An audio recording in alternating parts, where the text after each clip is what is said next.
नमस्कार दोस्तों, सौर एकेडमी सतना में आप सभी का स्वागत है। और आज की क्लास में हम एमपीपीएससी प्रैक्टिस सेट 11 के विषय में चर्चा कर रहे हैं। इससे पहले 10 प्रैक्टिस सेट हो चुके हैं जिनकी प्लेलिस्ट बनी हुई है। यदि नहीं देखा तो उनको देख लीजिए। महत्वपूर्ण प्रैक्टिस सेट है, महत्वपूर्ण क्वेश्चनों को शामिल किया गया है। चैनल पर यदि नए हैं तो सब्सक्राइब कर लीजिए, ज़्यादा से ज़्यादा लोगों तक शेयर कीजिए। चलिए आज की क्लास शुरू करते हैं। इससे पहले वाली प्रैक्टिस सेट पे हम लोगों ने 50 क्वेश्चन को देख लिया था, उससे आगे के क्वेश्चनों पर चर्चा करेंगे। आज का जो पहला प्रश्न है, गुजरात के किस रेलवे स्टेशन के ऊपर भारत का पहला इतिहास होटल बनाया गया था? तो गुजरात का गांधीनगर रेलवे स्टेशन के ऊपर 5 सितारा होटल का निर्माण किया गया है, जिसका वर्चुअली उद्घाटन प्रधानमंत्री नरेंद्र मोदी जी द्वारा 2021 में किया गया है। करंट अफेयर का क्वेश्चन है, महत्वपूर्ण है, पूछा जा सकता है। तो पहला रेलवे स्टेशन कौन सा है जिसमें 5 सितारा होटल का निर्माण किया गया है? Gandhinagar railway station. नेक्स्ट देख लेते हैं। कैंसर ट्यूमर के उपचार के लिए किस रेडियो समस्थानिक का प्रयोग किया जाता है? तो कोबाल्ट 60 का। कैंसर ट्यूमर के उपचार के लिए कोबाल्ट 60 का प्रयोग किया जाता है। नेक्स्ट देख लेते हैं। देश का प्रथम खेल विश्वविद्यालय कहां स्थापित किया गया है? तो देश का प्रथम खेल विश्वविद्यालय मणिपुर में स्थापित किया गया है। कहां पे स्थापित किया गया है? मणिपुर में 2018 में। और यह खेल एवं शारीरिक शिक्षा के क्षेत्र में भारत सरकार द्वारा स्थापित पहला केंद्रीय विश्वविद्यालय है, इसलिए महत्वपूर्ण हो जाता है। और किस उद्देश्य से? शारीरिक शिक्षा व खेल विज्ञान के क्षेत्र में शोध और विकास को बढ़ावा देना इसका प्राथमिक उद्देश्य है। नेक्स्ट देख लेते हैं। खाद्यान्नों के संरक्षण हेतु निम्न में से किसका प्रयोग किया जाता है? तो खाद्य पदार्थों को किण्वन, अम्लीकरण और अन्य किसी अपघटन से बचाने के लिए खाद्य परिरक्षक के रूप में हम सोडियम बेंजोएट का प्रयोग करते हैं। किसका? सोडियम बेंजोएट का। सोडियम बेंजोएट के फार्मूले की बात करें तो NaC7H5O2, ये भी याद रखिए। यहां पे राइट आंसर क्या हो जाएगा? Sodium benzoate. चैट या इंस्टेंट मैसेजिंग सॉफ्टवेयर व्हाट्सएप की स्थापना किसने की थी? तो इंस्टेंट मैसेजिंग सॉफ्टवेयर की स्थापना 2009 में ब्रायन एक्टन ने की थी। किसने की थी? ब्रायन एक्टन ने। इसका जो राइट आंसर हो जाएगा ब्रायन एक्टन। नेक्स्ट देख लेते हैं। निम्नलिखित में से कौन सा जैव विविधता का एक संवेदनशील स्थान माना जाता है? तो यहां पे दिए गए ऑप्शन में जो पश्चिमी घाट है, यह जैव विविधता का एक संवेदनशील स्थान माना जाता है। कौन सा? पश्चिमी घाट भारत में जैव विविधता का एक संवेदनशील स्थल माना जाता है। और यह क्षेत्र दक्षिण पश्चिमी भारत और श्रीलंका के दक्षिण पश्चिम के उच्च भूमि तक फैला हुआ है। यहाँ पश्चिमी घाट में लगभग 6000 पौधों की प्रजातियां हैं और 3000 स्थानिक प्रजातियां हैं, तो ये भी याद रखिए। यहाँ पे राइट आंसर क्या हो जाएगा? पश्चिमी घाट।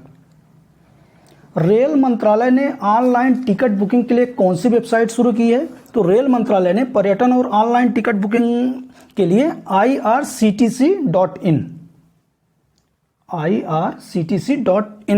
की स्थापना की है।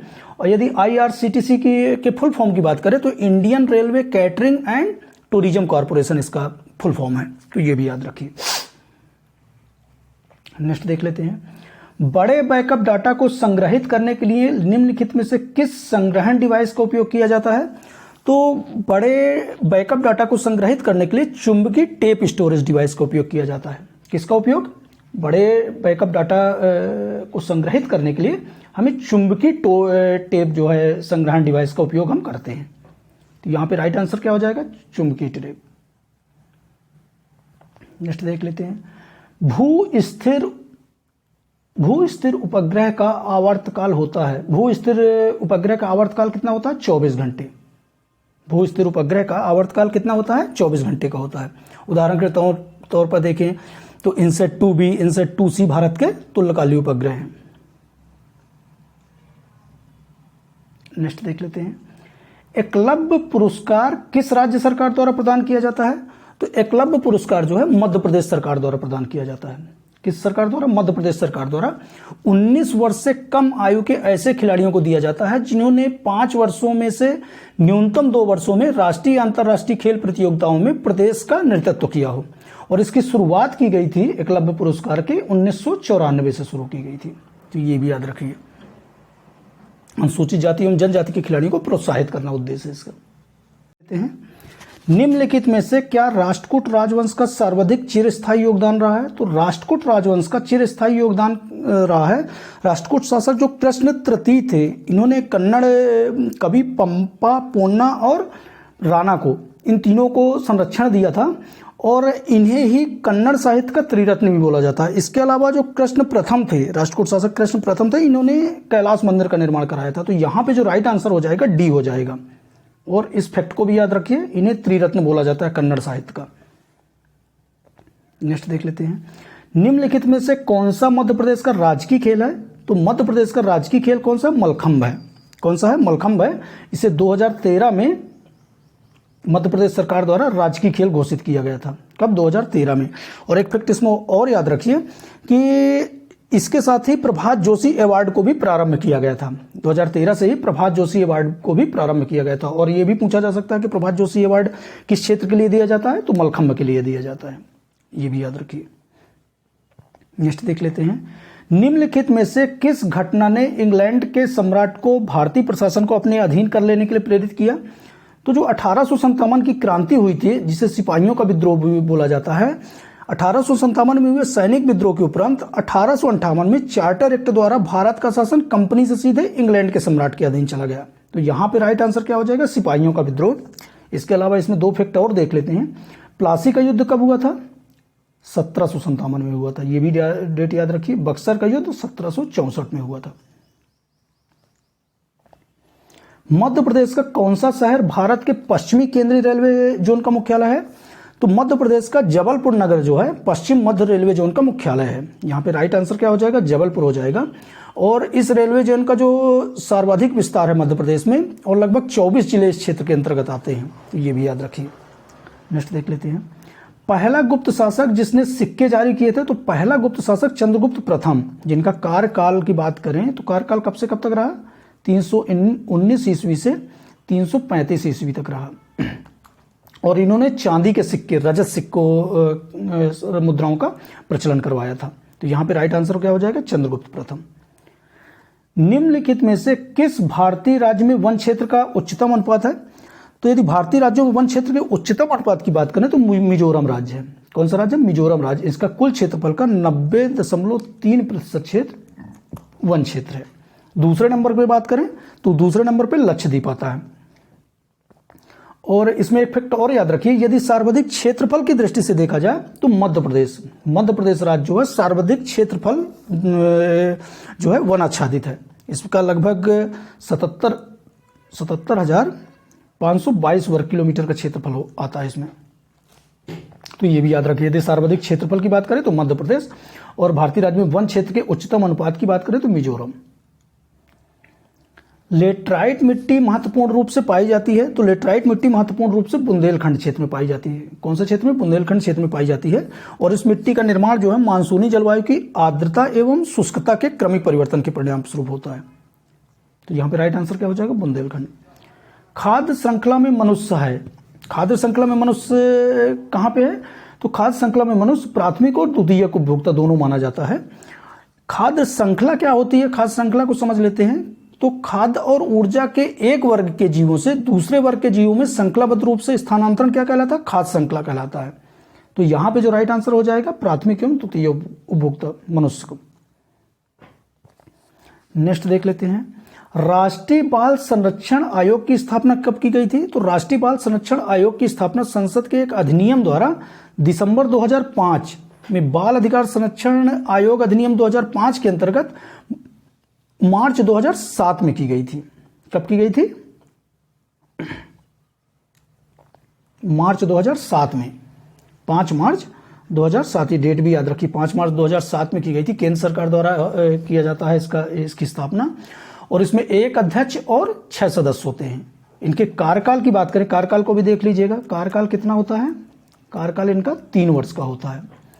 और इसके अलावा इसका मुख्यालय जो है दिल्ली में है। और राष्ट्रीय बाल अधिकार संरक्षण आयोग के जो प्रथम अध्यक्ष कौन थे? शांता सिन्हा। और अभी वर्तमान में अध्यक्ष कौन है? प्रियंका कानूनगो। तो ये भी याद रखिए। नेक्स्ट देख लेते हैं, राज्य की दशकीय जनसंख्या वृद्धि दर में सर्वाधिक कमी किस संभाग में हुई? ये संभाग पूछा गया है। तो सर्वाधिक वृद्धि दर में सर्वाधिक कमी शहडोल संभाग में हुई थी। कौन से संभाग में? शहडोल संभाग में।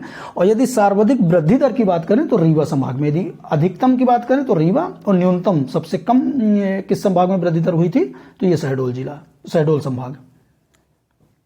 नेक्स्ट देख लेते हैं, संविधान के किस अनुच्छेद में राज्य की राजभाषा या भाषाएं अपनाने की प्रक्रिया है? तो संविधान के भाग 17 और अनुच्छेद 343, अनुच्छेद भाग 17 और अनुच्छेद 343 में के अनुसार संघ की जो राजभाषा है हिंदी एवं लिपि क्या होगी? देवनागरी होगी।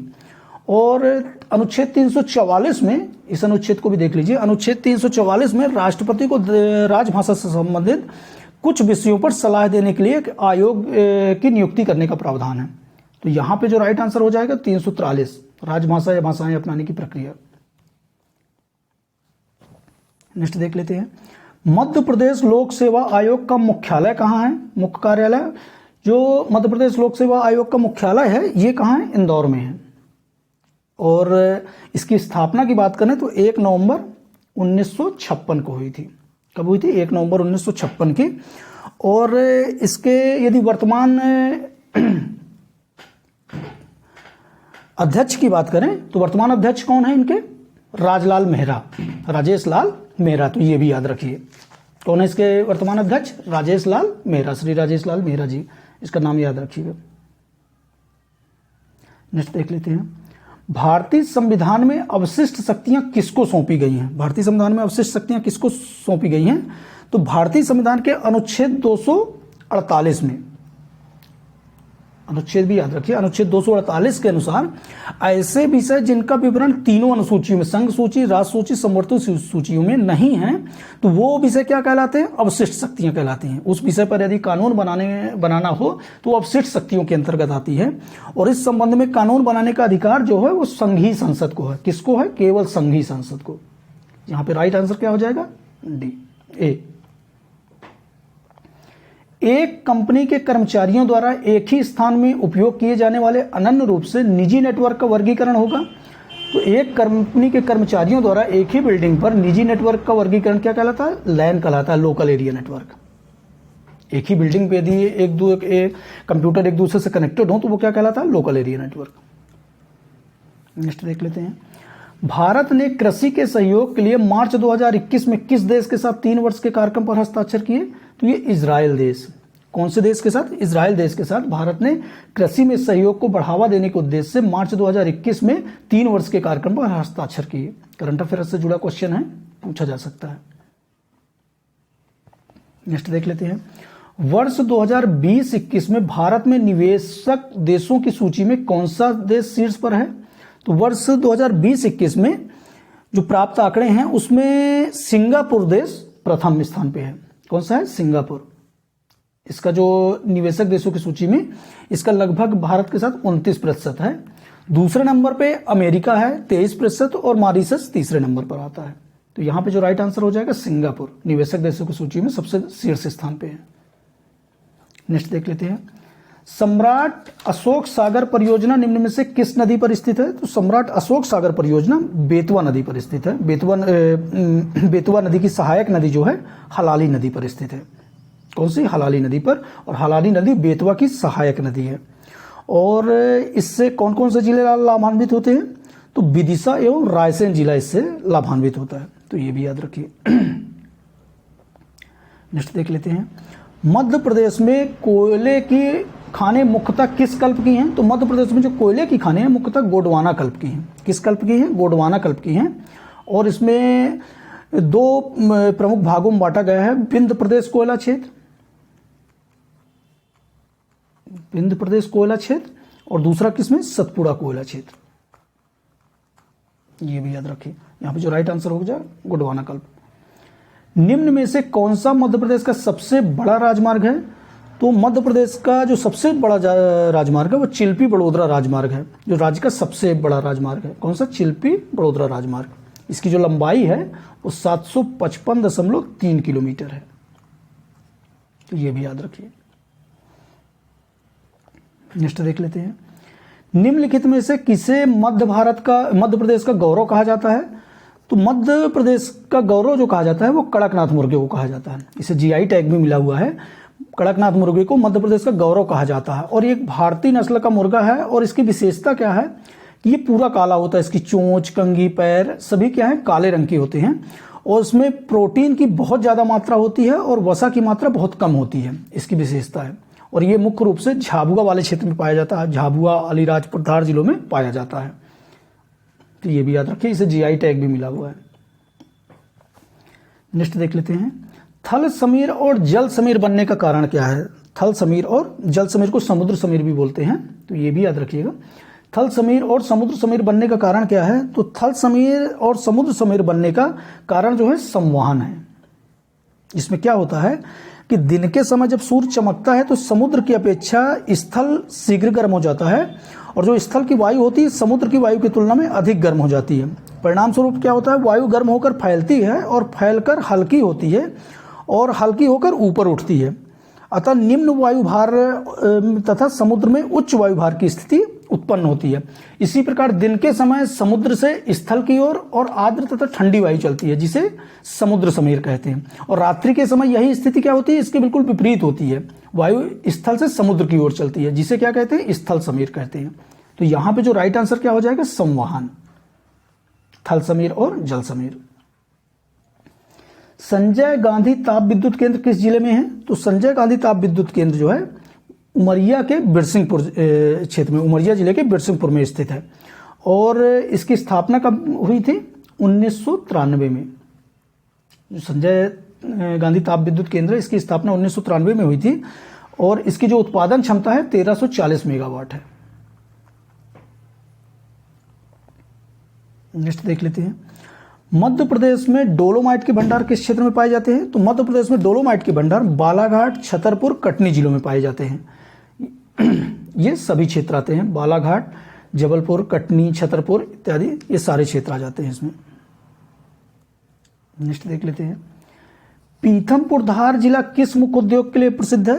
तो पीथमपुर धार जिला जो है ये स्वचालित वाहन उद्योग के लिए प्रसिद्ध है। किसके लिए? स्वचालित वाहन उद्योग के लिए पीथमपुर प्रसिद्ध है और यह उद्योग कौन, केंद्र और राज्य दोनों के सहयोग से शुरू किया गया है। नेक्स्ट देख लेते हैं, राज्य में जवाहरलाल नेहरू राष्ट्रीय शहर नवीनीकरण मिशन के तहत कितने शहरों का चयन किया गया है? तो दिसंबर 2005 में जवाहरलाल नेहरू राष्ट्रीय शहर नवीनीकरण मिशन शुरू किया गया था और इसमें 4 जिले शामिल किए गए हैं। कौन कौन से 4 जिले हैं? उज्जैन, इंदौर, भोपाल और जबलपुर। जिसमें कितने शहरों का चयन किया गया है? 4 जिलों का। मध्य प्रदेश के प्रथम पुलिस महानिदेशक कौन थे? मध्य प्रदेश के प्रथम पुलिस निदेशक कौन थे? बीपी दुबे। कौन थे? बीपी दुबे थे। और अभी वर्तमान में पुलिस निदेशक कौन है? सुधीर सक्सेना। ये भी नाम याद रखिएगा, वर्तमान में कौन है? सुधीर सक्सेना। करंट अफेयर से भी पूछा जा सकता है, सुधीर सक्सेना। जयविलास महल राज्य के किस जिले में स्थित है? तो जयविलास महल राज्य के ग्वालियर जिले में स्थित है। किस जिले में? ग्वालियर जिले में स्थित है। और इसका निर्माण किसने कराया था? तो ग्वालियर रियासत के महाराजा जीवाजीराव सिंधिया द्वारा 1874 में कराया गया था। कब कराया गया था? 1874 में जीवाजीराव सिंधिया द्वारा। ये अभी पटवारी एग्जाम में पूछा गया क्वेश्चन है जयविलास पैलेस का। सन 1857 की क्रांति के दौरान मध्य प्रदेश की महू छावनी में हुए विद्रोह का नेतृत्व किसने किया था? तो महू छावनी में हुए विद्रोह का नेतृत्व किसने किया था? शहादत खान ने किया था। किसने किया था? शहादत खान ने किया था। और इन्होंने सर्वप्रथम जो इंदौर रेसिडेंसी थी उस पर हमला किया था और उसे अंग्रेजों से मुक्त करा लिया था। तो यहां पे जो राइट आंसर क्या हो जाएगा? शहादत खान। प्रसिद्ध लोकनाट्य गम्मत नाटक मध्य प्रदेश के किस क्षेत्र में है? तो प्रसिद्ध लोकनाट्य गम्मत नाटक जो है मध्य प्रदेश के निवाड़ क्षेत्र से संबंधित है। मध्य प्रदेश के निवाड़ क्षेत्र से संबंधित है और ये इसका आयोजन जो है नवरात्रि, होली और गणगौर पर्व के अवसर पर किया जाता है और इसमें समसामयिक घटनाओं की अभिव्यक्ति, हास्य, व्यंग इत्यादि इसकी विषय वस्तु होते हैं। तो यहां पे राइट आंसर क्या हो जाएगा? निवाड़। भारत के किस राज्य में सबसे अधिक कॉफी उगाई जाती है? तो भारत का कर्नाटक राज्य है यहाँ पे सबसे अधिक काफ़ी उगाई जाती है। किस राज्य में? कर्नाटक राज्य में। और यहाँ पे 3 प्रकार की काफ़ियाँ उगाई जाती हैं, अरेबिका, रोबस्ता, लिबेरिका इत्यादि काफ़ी उगाई जाती है। और भारत की जो सबसे उत्तम किस्म की जो काफ़ी मानी जाती है वो अरेबिका मानी जाती है। तो यहाँ पे जो राइट आंसर क्या हो जाएगा? कर्नाटक। निम्नलिखित में से किस एक में विश्व की बृहत्तम पशुधन समष्टि है? तो विश्व की जो बृहत्तम पशुधन समष्टि है भारत में पाई जाती है। कौन सा देश है? भारत है, जो विश्व के सबसे ज़्यादा पशुधन घनत्व को रखता है। और यहाँ लगभग पूरे विश्व के 19% जो पशुधन है वो भारत में निवास करते हैं। कितने प्रतिशत? 19%, याद रखिएगा। और दूसरे की बात करें तो ब्राजील दूसरे स्थान पर है। पहले स्थान पर भारत है, दूसरे स्थान पर ब्राजील है। नेक्स्ट देख लेते हैं, सुपरनोवा क्या होता है? तो सुपरनोवा जो है एक विस्फोटी तारा होता है। सुपरनोवा क्या होता है? एक विस्फोटी तारा होता है। इसको डिटेल्स समझ लेते हैं। सुपरनोवा क्या होता है? गुरुत्व के कारण तारों का जो क्रोड होता है वो सिकुड़ता जाता है। इसके परिणाम में इसके तापमान में वृद्धि होती है, जिसके कारण क्रोड हीलियम कार्बन में परिवर्तित हो जाता है। क्रोड किसमें? हीलियम कार्बन में परिवर्तित होता है और कार्बन लोहे में परिवर्तित हो जाता है, जिसके परिणाम स्वरूप होता क्या है कि केंद्र में नाभिकीय संलयन की क्रिया रुक जाती है और तारे के मध्यवर्ती परत गुरुत्वाकर्षण के कारण तारे के केंद्र पर ध्वस्त हो जाते हैं। तो इससे निकलने वाली जो ऊर्जा होती है वो तारों की ऊपरी परत को उड़ा देती है, जिससे ब्रह्मांड में भयानक विस्फोट होता है और इसी को सुपरनोवा विस्फोट कहा जाता है। तो यहां पे जो सुपरनोवा क्या माना जाता है? विस्फोटी तारा है। नेक्स्ट देख लेते हैं, भारत में राष्ट्रपति किस अनुच्छेद के तहत देश में राष्ट्रीय आपातकाल घोषित कर सकते हैं? तो आपातकाल जो जिसके तहत राष्ट्रपति आपातकाल घोषित करते हैं तो उनमें 352, 356 और 360 आते हैं। 3 अनुच्छेद आते हैं। 352 के तहत जो पूछा गया है देश में राष्ट्रीय आपातकाल 352 के तहत, इसका राइट आंसर क्या हो जाएगा? अनुच्छेद 352। राज्यों में राष्ट्रपति शासन या राज्यपाल की बात करें तो 356 के तहत लगाया जाता है और 360 के तहत वित्तीय आपातकाल लगाया जाता है, जो कि अभी तक भारत में नहीं लगा है। तो ये भी फैक्ट याद रखिएगा, वित्तीय आपातकाल 360 के तहत लगाया जाता है और अभी तक वित्तीय आपातकाल भारत में नहीं लगा है। 352 के तहत भारत में 3 बार आपातकाल लगाया गया है, तो ये भी याद रखिए। मध्य प्रदेश में राज्यसभा की कितनी सीटें हैं? तो मध्य प्रदेश में राज्यसभा की 11 सीटें हैं। मध्य प्रदेश में राज्यसभा की कुल कितनी सीटें हैं? 11 सीटें हैं। जबकि विधानसभा की बात करें तो 230 सीटें हैं। विधानसभा में कितनी सीटें हैं? 230 है, जिसमें से 4 सीटें अनुसूचित जाति के लिए और 6 सीटें अनुसूचित जनजाति के लिए। 11 में से 4 सीटें अनुसूचित जाति के लिए और 6 सीटें अनुसूचित जनजाति के लिए आरक्षित हैं। तो ये भी याद रखिए। राष्ट्रीय हरित न्यायाधिकरण एनजीटी के अध्यक्ष की नियुक्ति में किसकी सलाह को महत्व दिया जाता है? तो जो एनजीटी के अध्यक्ष की नियुक्ति होती है उसमें किसकी सलाह को महत्व दिया जाता है? तो सर्वोच्च न्यायालय के मुख्य न्यायाधीश। सर्वोच्च न्यायालय के मुख्य न्यायाधीश से परामर्श लिया जाता है। और राष्ट्रीय हरित न्यायाधिकरण जो एनजीटी होती है, इसकी स्थापना का मुख्य उद्देश्य क्या है? पर्यावरण संबंधी मुद्दों को तेजी से निपटाना और देश की अदालतों में लगे मुकदमों के बोझ को कम करना, इसका जो प्राथमिक उद्देश्य है। तो यहां पे राइट आंसर क्या हो जाएगा? सर्वोच्च न्यायालय के मुख्य न्यायाधीश। राष्ट्रीय सतर्कता आयोग सीवीसी के गठन किस समिति की सिफारिश के आधार पर किया गया था? तो केंद्रीय सतर्कता आयोग का गठन जो है वर्ष 1962 में संथानम समिति की सिफारिश पर किया गया था। किस समिति पर? संथानम समिति 1962। और 1964 में 1964 में केंद्रीय सतर्कता आयोग का गठन किया गया था, सीवीसी का। राष्ट्रीय अनुसूचित जनजाति आयोग की स्थापना किस संविधान संशोधन के तहत की गई है? तो राष्ट्रीय अनुसूचित जाति एवं अनुसूचित जनजाति आयोग को विभाजित कर राष्ट्रीय अनुसूचित जनजाति आयोग का गठन 89वें संविधान संशोधन के द्वारा, किसके द्वारा? 89वें संविधान संशोधन 2003 में किया गया था, जिसमें अनुच्छेद 338 से में अनुच्छेद 338 ए को जोड़ा गया था। किसको जोड़ा गया था? अनुच्छेद 338 ए को जोड़ा गया था। तो यहां पे राइट आंसर क्या हो जाएगा? 89वां संविधान संशोधन 2003। कैग के बारे में सही नहीं है। कैग के बारे में देख लेते हैं। भारत के राष्ट्रपति द्वारा कैग की नियुक्ति की जाती है, बिल्कुल। जो कंप्ट्रोलर एंड एडिटर जनरल है उनकी नियुक्ति जो होती है भारत के राष्ट्रपति द्वारा की जाती है, तो ये सही हो जाता है। संविधान के अनुच्छेद 149 से 151 के बीच में कैग की भूमिका का वर्णन है, बिल्कुल सही है। अनुच्छेद 149 से 149 से 151 के बीच में कैग की भूमिका का वर्णन किया गया है, तो ये भी सही हो जाता है। कैग सूचना के अधिकार अधिनियम 2005 के अंतर्गत नहीं आता, ये गलत हो जाता है। कैग जो है सूचना के अधिकार 2005 के अंतर्गत आते हैं, यहाँ पूछा है, बोला है नहीं आते हैं, तो ये गलत हो जाता है। यहाँ पे पूछा है गलत, तो यही है।